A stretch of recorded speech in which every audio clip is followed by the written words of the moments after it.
নির্বাচনী প্রচারে আজ তমলুকে এলেন বিচারপতি অভিজিৎ গঙ্গোপাধ্যায় এবং রাজ্যের বিরোধী দলনেতা শুভেন্দু অধিকারী।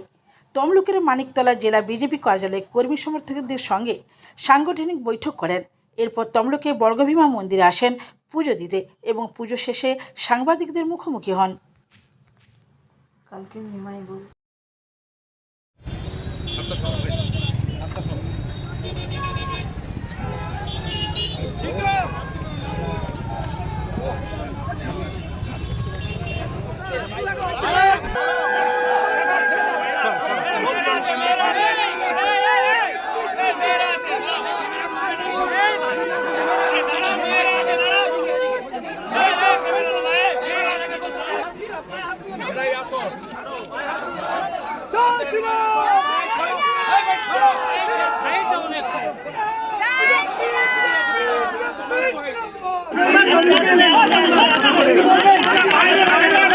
খুব ভালো লেগেছে। মানুষজনের যে আন্তরিকতা অভ্যর্থনা আমি পেলাম, সেটা আমাকে অভিভূত করেছে। খুব ভালো লেগেছে।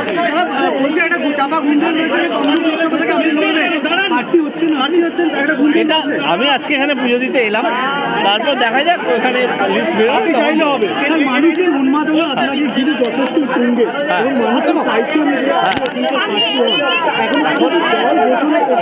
এটা তো বিজেপির ওপর মহলের এতে হয়, আমার তো কিছু করার নেই। এটা তারা যেভাবে ঠিক করবেন সেভাবেই আমাকে মানতে হবে। সেইভাবে সেটাই কি বলবেন এখনো আপনি এদের কি বলবেন? খুব ভালো লাগলো মানুষজন যেভাবে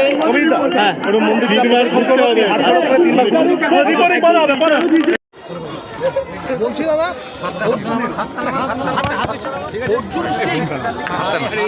অর্জুন সিং ফের বিজেপিতে যোগদান আমি পরশুদিনই বলেছি ভারতীয় জনতা পার্টিতে কাকে নেওয়া হবে কাকে নেওয়া হবে না আমি ওপিনিয়ন সাজেশন দিতে পারি, সিদ্ধান্ত আমি নিই না। এর সিদ্ধান্ত দিল্লি থেকে হয়।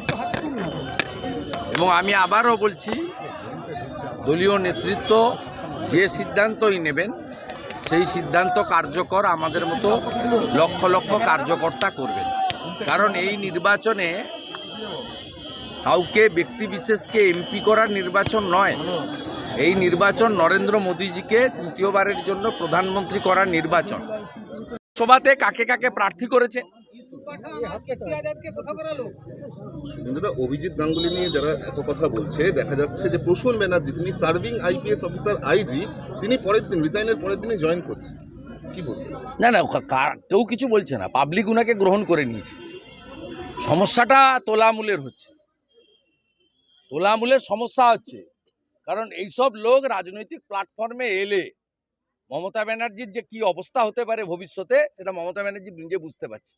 আর চোর ভাইপো জানে যে এইসব লোকের হাতে যদি সাংবিধানিক রাজনৈতিক ক্ষমতা আসে, তাহলে আমার পরিণতিটা কি হতে পারে। দেবাংশু ভট্টাচার্যকে নিয়ে ইতিমধ্যেই নন্দীগ্রামে তৃণমূলের অন্তর্কলহ দেখা দিল। আমি খরচ করবো না একটাও।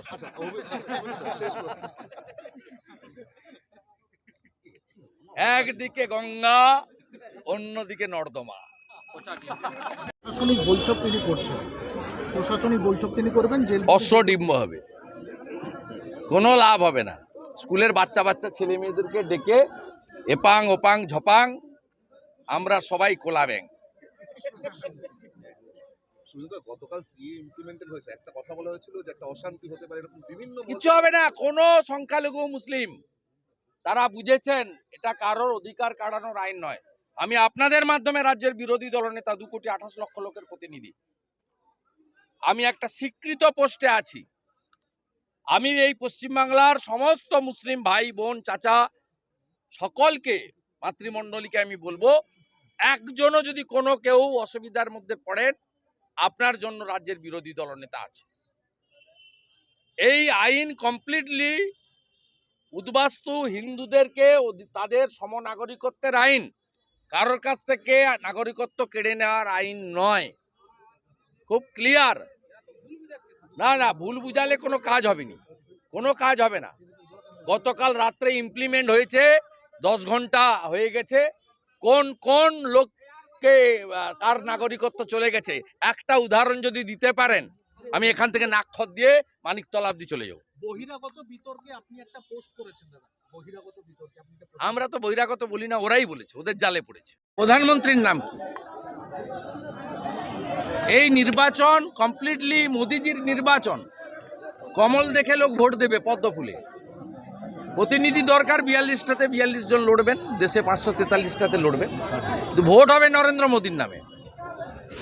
গতকাল অর্জুন সিং সন্দেশখালীর এক বলছেন- পঞ্চায়েত সদস্য সহ 3 জনকে ডেকে পাঠানো হয়েছিল নিজাম প্যালেসে। 3 জনকে বিশেষ করে ওই জিয়ারউদ্দিন মোল্লাকে গ্রেপ্তার করা অত্যন্ত আনন্দের। কালকে ভালো করে ডিনারও করেছি, ঘুমিয়েওছি। এরপরে সিরাজউদ্দিনকে এবং আলমগীরকে তুলতে হবে। সিদ্দিক মোল্লাকে আজকে ডেকে পাঠানো হয়েছে। সিদ্দিক মোল্লাকে আজকে আবার ডেকে পাঠানো হয়েছে। সিদ্দিক মোল্লা তো ইনভলভ, ছবিতে দেখেছি। এবং আমি তদন্তকারী সংস্থাকে বলবো, পুলিশকে তুলছেন না কেন?